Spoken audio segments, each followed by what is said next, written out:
नमस्कार साथियों, आप सभी का एक बार फिर से स्वागत करते हैं आपके अपने यूट्यूब चैनल पर।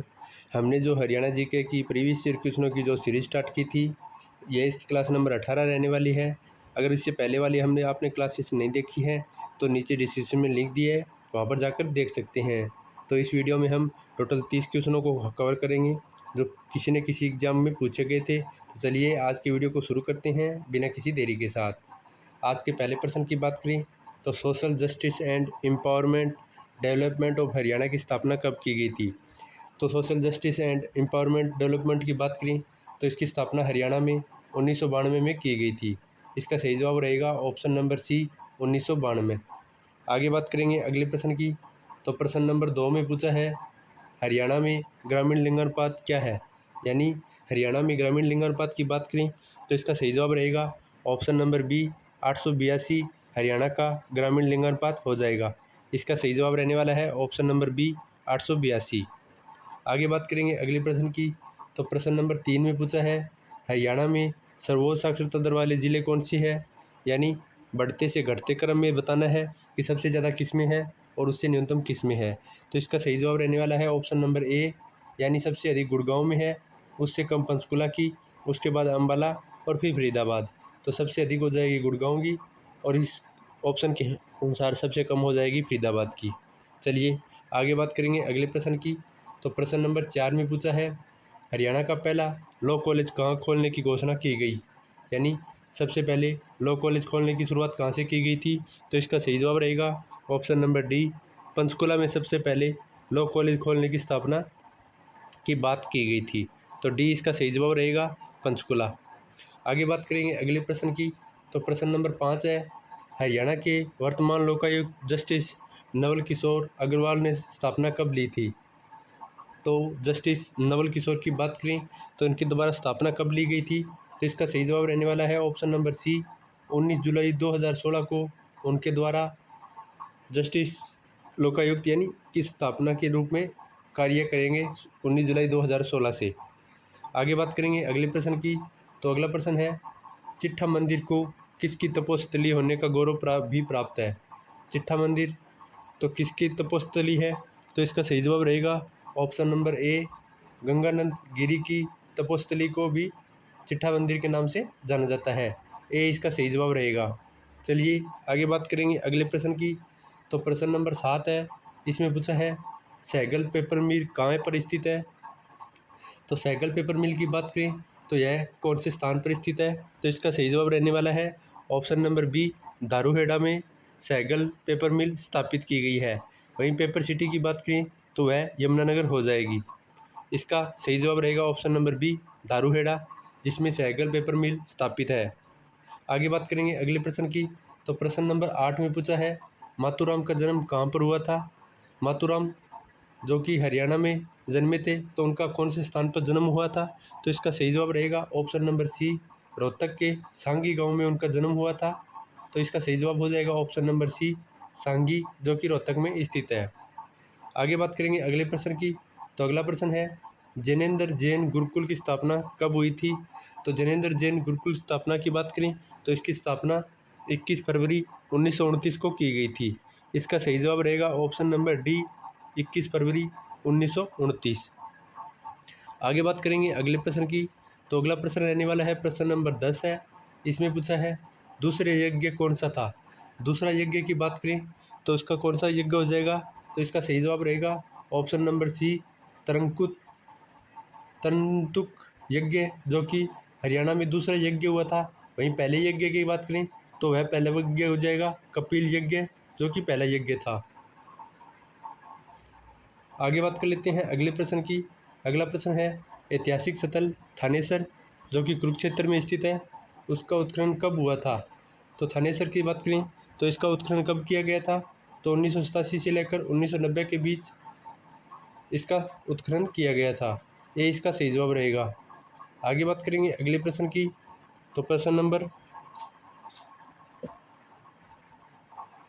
अगला प्रश्न है प्रश्न नंबर 12 है, इसमें पूछा है Haryana power generation corporation limited, जिसे HPGCL के नाम से जाना जाता है, द्वारा राज्य के जिले में सौर विद्युत केंद्र स्थापित करने की योजना बनाई गई थी।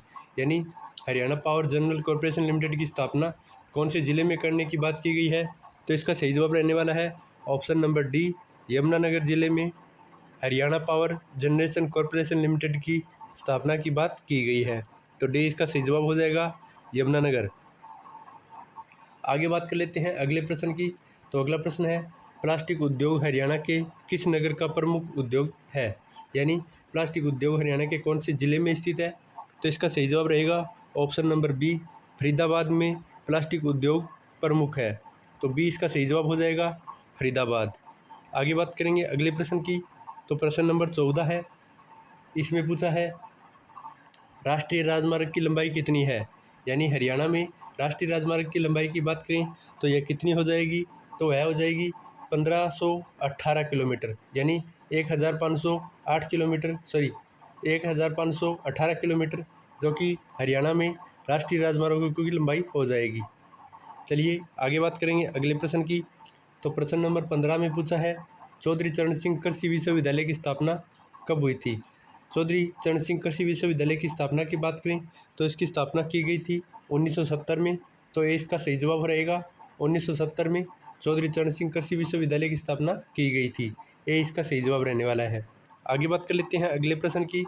तो प्रश्न नंबर 16 है, हरियाणा संदेश समाचार प्रकाशन किसने प्रारंभ किया था? हरियाणा संदेश के संपादक कौन थे? यह क्वेश्चन पूछा गया है। तो आपके सामने 4 ऑप्शन है और इसका सही जवाब रहने वाला है ऑप्शन नंबर डी, सेठ महेशचंद के द्वारा हरियाणा संदेश का प्रकाशन किया गया था। तो डी इसका सही जवाब हो जाएगा, सेठ महेशचंद। आगे बात करेंगे अगले प्रश्न की।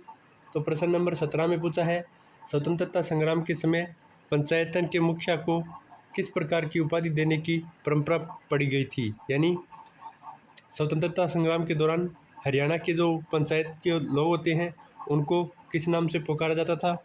तो इसका सही जवाब रहेगा ऑप्शन नंबर बी, उन्हें वजीर के नाम से जाना जाता था। तो बी इसका सही जवाब रहेगा, ऑप्शन नंबर बी, वजीर, जो कि सही जवाब होगा। आगे बात करेंगे अगले प्रश्न की। तो प्रश्न नंबर 18 में पूछा है हरियाणा में शराबबंदी लागू करने वाले मुख्यमंत्री कौन थे? यानी जिन्होंने सबसे पहले शराबबंदी की थी तो वह कौन से थे? आपके सामने 4 ऑप्शन है और इसका सही जवाब होगा ऑप्शन नंबर ए, बंसीलाल के द्वारा हरियाणा में शराबबंदी की सबसे पहले की गई थी। तो ए इसका सही जवाब हो जाएगा, बंसीलाल। आगे बात करेंगे अगले प्रश्न की। तो प्रश्न नंबर 19 में पूछा है जिला फरीदाबाद में क्या पाया जाता है? यानी जिला फरीदाबाद में कौन सा ऐसा क्या धातु पाया जाता है? आपके सामने 4 ऑप्शन है और इसका सही जवाब रहेगा ऑप्शन नंबर बी, यहाँ पर सबसे ज़्यादा बजरी की मात्रा पाई जाती है। तो बी इसका सही जवाब रहेगा, बजरी। वहीं आगे बात करें अगले प्रश्न की। तो पूछा है चंदनहार नामक आभूषण शरीर के किस अंग पर पहना जाता है? चंदनहार नामक आभूषण की बात करें तो यह शरीर के कौन से अंग पर पहना जाता है? तो इसका सही जवाब रहेगा ऑप्शन नंबर ए, वक्षस्थल पर पहने जाने वाला आभूषण हो जाएगा। ए इसका सही जवाब रहेगा। वहीं आगे बात करेंगे अगले प्रश्न की।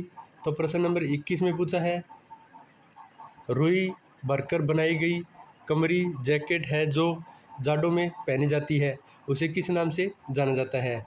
तो रुई भरकर बनाई गई कमरी यानी जैकेट जो कि सर्दियों में पहनी जाती है उसे किस नाम से पुकारा जाता है? तो इसका सही जवाब रहेगा ऑप्शन नंबर डी, उसे मिर्जई के नाम से जाना जाता है। तो डी इसका सही जवाब हो जाएगा।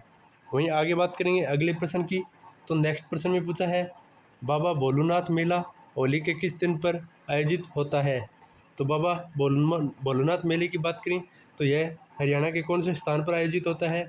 आपके सामने 4 ऑप्शन है और इसका सही जवाब रहेगा ऑप्शन नंबर ए, जींद के खरक राम जी के स्थान पर बाबा भोलूनाथ मेले का आयोजन किया जाता है। ए इसका सही जवाब हो जाएगा, खरक राम जी, जो कि जींद में स्थित है। वहीं आगे बात करेंगे अगले प्रश्न की। तो प्रश्न नंबर 23 में पूछा है शीतला माता को किस रोग की देवी माना जाता है? आपके सामने 4 ऑप्शन है, बताइए कि शीतला माता कौन सी देवी के रूप में भी जानी जाती है? तो इसका सही जवाब हो जाएगा ऑप्शन नंबर डी, यानी चेचक की देवी के रूप में भी जाना जाता है। तो डी इसका सही जवाब हो जाएगा, शीतला माता, जो कि चेचक की देवी के रूप में भी जानी जाती है। वहीं आगे बात करेंगे अगले प्रश्न की। तो प्रश्न नंबर 24 है साध संप्रदाय का मेला किसकी स्मृति में आयोजित किया जाता है? तो साध संप्रदाय का मेला जो कि किसकी महापुरुष की याद में किया जाता है? आपके सामने 4 ऑप्शन है और इसका सही जवाब रहेगा ऑप्शन नंबर बी, बाबा उधान दास के द्वारा उनकी याद में इसका आयोजन किया जाता है। तो बी इसका सही जवाब हो जाएगा। वहीं आगे बात करें अगले प्रश्न की, तो प्रश्न नंबर 25 है, माउंटेन क्वेल पर्यटन स्थल की शुरुआत कब व कहाँ की गई थी? माउंटेन क्वेल पर्यटन स्थल की बात करें तो इसकी शुरुआत कहाँ पर की गई थी? तो इसका सही जवाब रहेगा ऑप्शन नंबर सी, 1987 में मोर्नी हिल्स से इसकी शुरुआत की गई थी। तो सी इसका सही जवाब हो जाएगा 1987 मोर्नी हिल्स। आगे बात करेंगे अगले प्रश्न की, तो प्रश्न नंबर 26 रहने वाला है। इसमें पूछा है, प्रथम विश्व युद्ध में हरियाणा के रोहतक जिले से कुल कितने सैनिकों ने हिस्सा लिया था? तो आपके सामने 4 ऑप्शन है और इसका सही जवाब रहेगा ऑप्शन नंबर बी, 22,144 सैनिकों ने प्रथम विश्व युद्ध में भाग लिया था। तो ये इसका सही जवाब हो जाएगा। वहीं आगे बात करें अगले प्रश्न की, तो अगला प्रश्न है, हरियाणा ने अब तक कितने मी क्रॉस प्राप्त किए हैं? तो कितने मी क्रॉस प्राप्त किए हैं? तो इसका सही जवाब रहेगा ऑप्शन नंबर डी, कुल 31। डी इसका सही जवाब हो जाएगा। वहीं आगे बात करेंगे अगले प्रश्न की, तो प्रश्न नंबर 28 है, चंडीगढ़ का राजकीय पशु कौन सा है? तो चंडीगढ़ के राजकीय पशु की बात करें तो इसका सही जवाब हो जाएगा ऑप्शन नंबर सी, मंगोज, जो कि चंडीगढ़ का राजकीय पशु हो जाएगा। तो सी इसका सही जवाब रहने वाला है। वहीं आगे बात करेंगे 29 नंबर क्वेश्चन की, तो 29 नंबर क्वेश्चन में पूछा है, बाबर ने हिसार पर कब कब्जा किया था? बाबर ने हिसार पर कब कब्जा किया था? तो आपके सामने 4 ऑप्शन है और इसका सही जवाब रहेगा ऑप्शन नंबर बी, 1526 में उनके द्वारा हिसार पर कब्जा कर लिया गया था। वहीं आज का अंतिम क्वेश्चन जिसमें पूछा है, अम्बाला में कांग्रेस की पहली शाखा कब शुरू की गई थी? तो अम्बाला में कांग्रेस की पहली शाखा कब शुरू की गई थी? आपके सामने 4 ऑप्शन है और इसका सही जवाब रहेगा ऑप्शन नंबर ए, 1886 में कांग्रेस की पहली शाखा अम्बाला में शुरू की गई थी। तो ए इसका सही जवाब हो जाएगा 1886। तो यह था आज का प्रैक्टिस सेट नंबर 18। उम्मीद है आपको वीडियो पसंद आया है। अगर वीडियो पसंद आया है तो वीडियो को लाइक करें और साथ साथ चैनल को सब्सक्राइब करें, ताकि आप आगे आने वाले एनालिसिस वीडियो और साथ साथ प्रैक्टिस सेट भी कवर कर सकें। तो मिलते हैं एक नई वीडियो के साथ, तब तक के लिए धन्यवाद।